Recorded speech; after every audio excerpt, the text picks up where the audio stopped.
Hello, this is Jack Jackson. In this series of videos, we're going to be looking at the basic concepts of limits and continuity. The idea of a limit is the fundamental idea of calculus on which everything else in calculus is based. We'll be working from this set of notes that I've written. The first part will be about informal limits and continuity, and we'll have a few videos on this.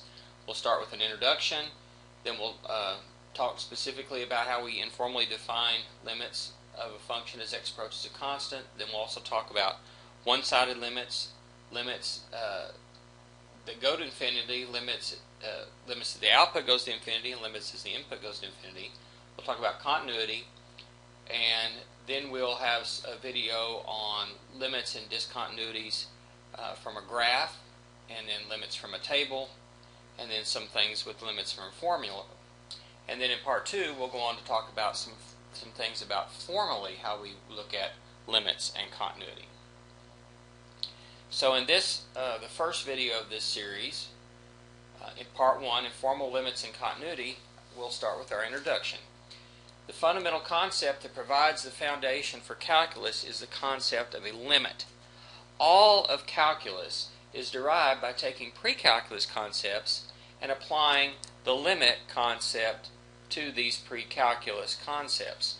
And what this does is it powers up the tools of pre-calculus to become calculus tools, which are much more powerful and are able to solve much more complicated and realistic problems. So in the previous video we talked a little bit about what is calculus, and I gave you just kind of a taste there of what some of the things you can do with these calculus tools. So, what is a limit then? Well, basically the intuitive idea of a limit is that we take a function f of x and we let the input variable, say x, get closer and closer to a particular value, we'll say some number c, and we want then to see what the limit value L of the output variable gets closer and closer to. So if we let the input get closer and closer to some particular value, if the output values also get closer and closer to some maybe different particular value, that output value that we're getting closer and closer to is the limit L. So let's introduce some notation here and sort of state this. So informally, the definitional limit of a function as x approaches a constant, we would say f approaches the limit L as x approaches the constant c, and we would use this notation right here. The limit as x approaches c of f of x equals L, which is the way we would read this, if and only if, when we let the input values of x get closer and closer to c without actually being c, then the output values of f of x get closer and closer to the limit value L. So let's start by looking at this informally with some examples with some tables and graphs. So we'll start with this very simple formula. F of x equals 3x. Find the limit as x approaches 2 of f of x. So what we're asking is, on the graph and in the table for f of x equals 3x, if we let the x values get closer and closer to 2, what do the y values get closer and closer to? So we can look at a portion of the graph or a portion of the table to investigate this question. Of course, both the graph and the table go on forever because the domain of this function is all real numbers. But we're only interested in the portion of the table near, but not actually at, x equals 2. So let's see what this looks like. And so we're interested in this portion of the graph right in here. And we see that if we were to slide along this graph, okay, getting closer and closer to the to this point here, so here's x equals 2, and we're going to slide along the graph getting closer and closer to x equals 2, what do the y values get closer and closer to? So this is our c, and here's our L, which appears to be 6.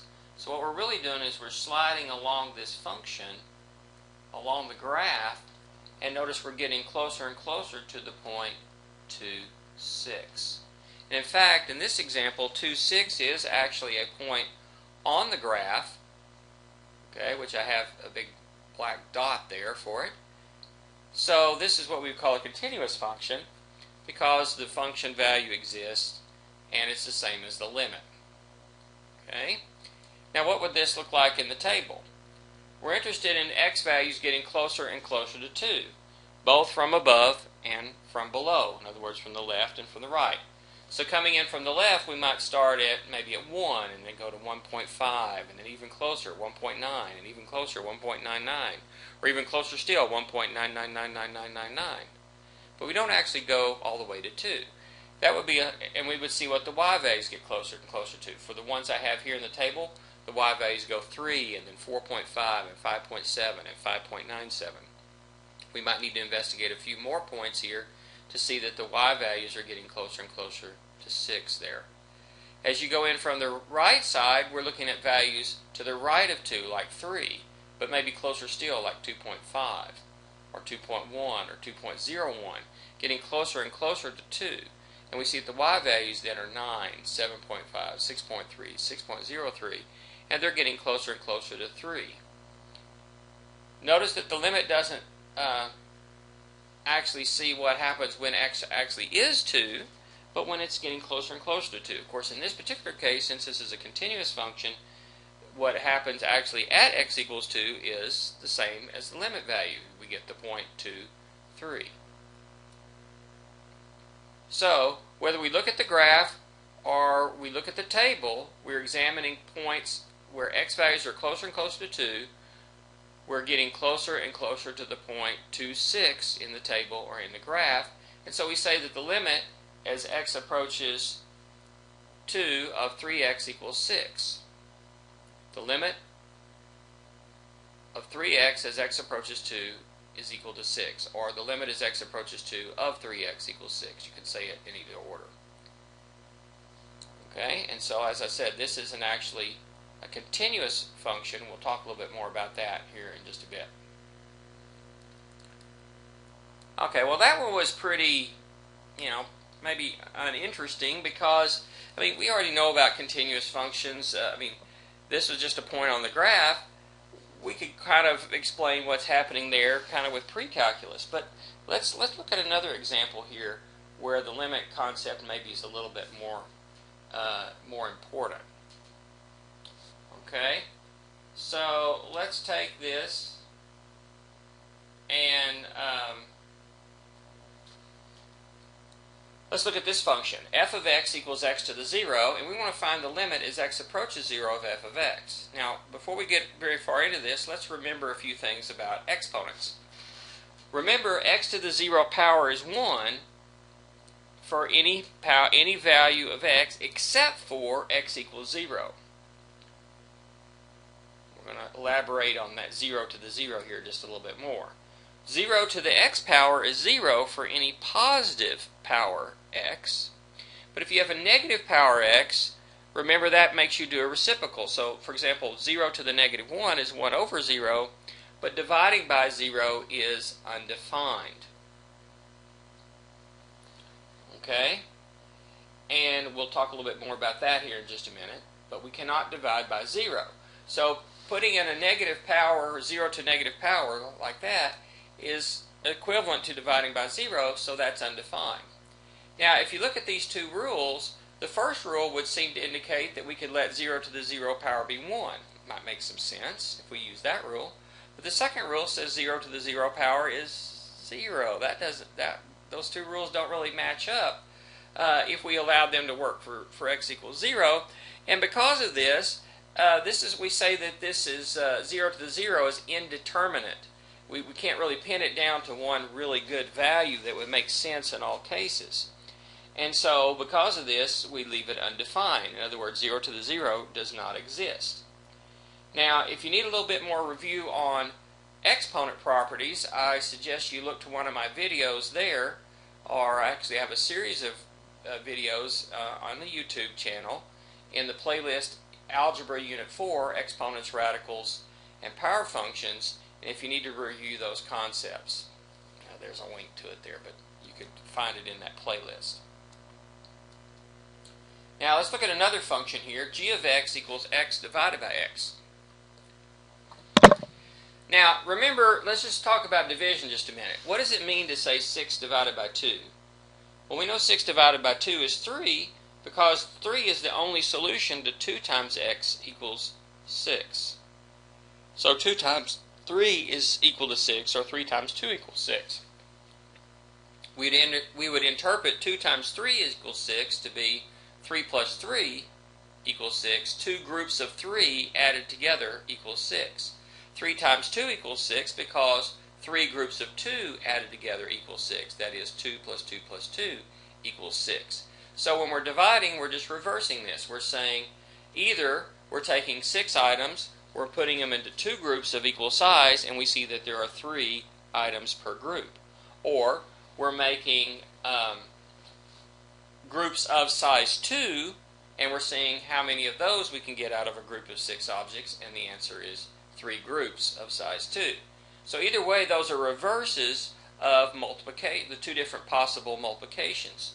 So division is nothing more than just multiplication backwards. It's solving a missing factor problem. Now similarly, we can say 0 divided by 2 is 0 because 0 is the only solution to 2 times 0 equals 0. However, consider what happens when we try to divide by 0. 2 divided by 0, let's call that x.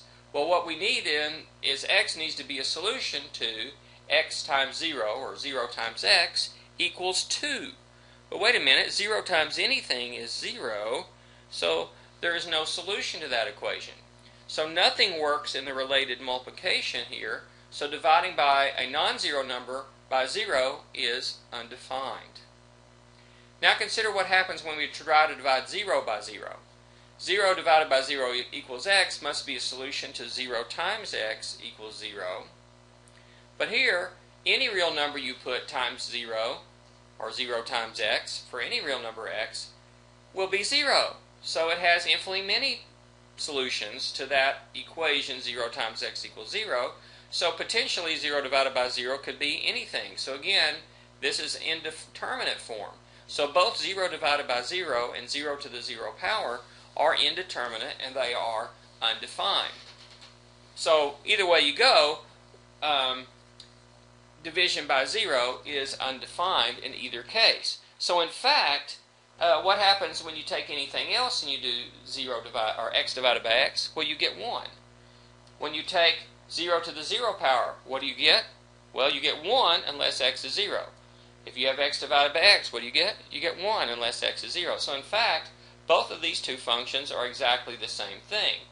So let's call it, say, f of x equals x to the 0, or x to the x divided by x, and they both equal the function 1 when x is not 0, and just undefined when x equals 0. Now what does that look like? Well, y equals 1, the table, all the y values are 1, and the graph, that is a horizontal line. So let's take a look here. X cannot be equal to 0. F of 0 is undefined, so there is no point 0 comma anything on this graph. This graph does not touch the vertical line x equals 0, in other words, the y-axis. But what happens when it goes near the y-axis? What does it look like? Well, if you look at this table, the table is f of x equals 1 everywhere except for x equals 0. And so certainly no matter what you put in for x's, particularly ones getting closer to 0, like -1, -0.1, -0.01, -0.001, those are coming in from the left side. Or you're coming in from the right side, 1, 0.1, 0.01, 0.001, or put in anything you want, but all the y values are 1. And of course 1, 1, 1, 1, 1, that's close to 1, right? So there's no point where the table value has an x of actually 0, but as x gets closer and closer to 0, the y values actually are all 1, so y certainly gets close to 1, and the limit is 1. Now when we graph this, what we see here in the graph, let's see a picture of it here. Here's a graph of this. It's a horizontal line with 1 point removed. So the point 0.01 is not on this graph, and this is indicated by this little open dot there right on the x-axis, on the y-axis there at 0.1. So this is a horizontal line with a hole in it. So I would call this a hole in the graph. It's also known as a removable discontinuity, because all we'd have to do is redefine 1 point, add the point 0.1 to this graph by changing a single point, we can make it a continuous function, make it all one connected piece. So that's a removable discontinuity, but it is a discontinuity because there is a break in the graph. The limit does not exist. Okay? Now, technically speaking, this little hole doesn't take up any size at all, and so technically speaking, it doesn't have any size to it. So, I mean, you probably wouldn't even be able to see it. Actually, you couldn't even see a line, actually, because it has no thickness. So, of course, that's no good for us. We want to illustrate these things, so we draw our lines as if they have some thickness, when in fact they really don't. And we draw our hole as this little circle, when actually we're just indicating that that's 1 point removed. I use the program Graphmatica, shareware program. I give an introduction to that in one of my algebra videos. And if you type in y equals x divided by x, it draws the graph that you see here, and it shows the hole quite nicely.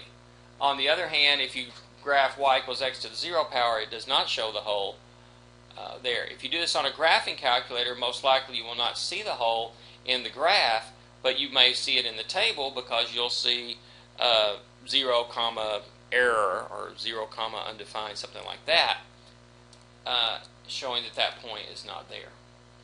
Now, we can also talk about one-sided limits. Let's talk about that a minute. We can write the limit as x approaches c, and then you see this little plus here. That means it's from the right side. So the limit as x approaches c from the right side of f of x is L, to indicate a right-sided limit. So we let x approaches c getting closer and closer to c, but x always has to be above, or in other words, to the right of, greater than c. Similarly, a left-sided limit looks like the limit as x approaches c from the left side is indicated by this superscript negative. Now, if the negative was on the left side, that would be a negative number. The negative on the right side superscript indicates we're coming in from the left side. Okay, and that approaches L. That indicates that x is getting closer and closer to c, but x always has to be less than, to the left of, below c. And for the full limit to exist, both the left and the right limits must exist and be the same. Let's talk a little bit more about a couple other kinds of limits. It could be that you have a limit that approaches. So we're going to talk about limits at infinity. We can take a limit as x approaches infinity instead of approaching a constant. This indicates that x is becoming larger and larger without bound. In other words, the graph is going forever, farther and farther, forever to the right. And if the limit exists, then the y values will be approaching a fixed number, L. If such a limit exists, then the graph is getting closer and closer to the horizontal line, y equals L, as we go further and further to the extreme right side of the graph, which we indicate by this limit by the limit as x approaches infinity of f of x equals L. Similarly, we can look at limits as you go to negative infinity, and that would be written this way: the limit as x goes to negative infinity of f of x equals L. And in this case, what we're doing is we're taking the graph and we're going further and further out to the left. Okay, going to the extreme left, letting x go farther and farther into the negatives to the left, decreasing without bound. And we see that the y values approach a limit. If that's the case, then the limit exists. When we investigate limits at x approaches positive or negative infinity, we say that we're investigating the end behavior of the graph. So this is actually a misnomer because the graph typically does not have an end that goes on forever left and right, or at least sometimes that happens. Continuity. A function f is said to be continuous at a point, x equals a, if and only if the limit as x approaches a of f of x equals f of a. Now notice that this definition actually requires three things. Number one, the function must exist for x equals a. F of a, the right side of this equation, must actually exist. Secondly, the limit must exist. The left side of this equation must exist. The limit as x approaches a of f of x must actually exist. And then third, these two things must be equal to each other. Now, the graph of a function that is continuous at x equals a will be one connected piece near the point a comma f of a, which of course is actually a point on the graph. So if we draw a small enough circle around the point a f of a, we can draw the graph of y equals f of x within that circle without picking up our pencil. So a real valued function f is a continuous function if and only if it is continuous at every point in its domain and the domain is a single interval. So in other words, the domain is basically connected and then it's connected at every point in the domain, so it's one connected piece. You could draw the whole thing without picking up your pencil. So then a discontinuity of a function is any x value that's between two values of a function where but the function is not continuous there. So a place where the function is undefined, or maybe the limit doesn't exist, or that these two things are not the same, and so it's going to be some sort of a break in the graph. Okay, so there are a couple different kinds of that. A removable discontinuity is an x value where the function has a discontinuity, but the limit exists at that point. So we could redefine the function by either it's not defined, we just put in a point there at the limit value, or if it has some other point, we erase it and replace it by the point that's at the limit value. A, the limit as x approaches a of f of x. And so that's why it's called removable discontinuity. You can easily remove it. Other kinds of discontinuities are non-removable, and what that means is you could fix them and make them continuous there, but it would require changing infinitely many points. So a removable discontinuity is just a hole in the graph. So the point a, comma, the limit as x approaches a of f of x is actually a hole in the graph and is not actually a point on the graph. So we'll come back in our next video and we'll talk about viewing some of these types of limits and discontinuities from a graph.